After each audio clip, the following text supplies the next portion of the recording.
am not necessarily at a place where I can say intelligence has nothing to do with learning agility. It has a fair bit to do with it. It's not all. For sure. A lot of intelligent people are stubborn also, right? So it's not intelligence is not a marker of learning agility, but there is enough correlation to that, right? So I think that's sort of one. The second thing I think I have at least felt is sort of resilience, because the world is not always great. For a founder, it's never great. I would be shocked to find a founder who's gone through the journey of a company and made it into a business which works, who's not gone through 2 or 3 sort of really near-death experiences and experiences where it seemed like nothing is working in the company, right? And it's very easy to be last 2 years and say everything going well, like half-baked ideas, getting money.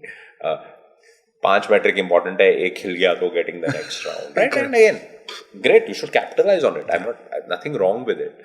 But do you have the ability to go through this time and keep your head up and like keep your team motivated and keep sort of chugging along on what are the 4 or 5 metrics which really matter and remain as focused on them when you have maybe lesser capital, maybe you have lesser risk appetite as compared to what it was 1 year back, right? So I think that's sort of incredibly important. And I think the third thing which is very important and a lot of people overlook is, are you a good person? Because I don't think long-term people work with assholes. Yeah.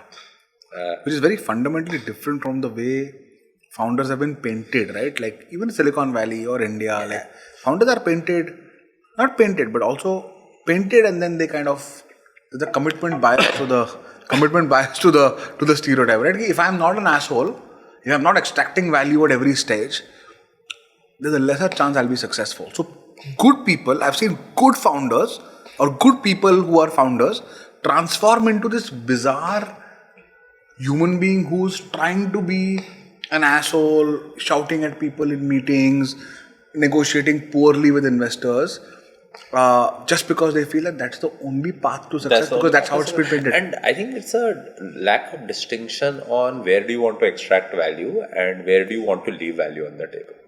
Say more?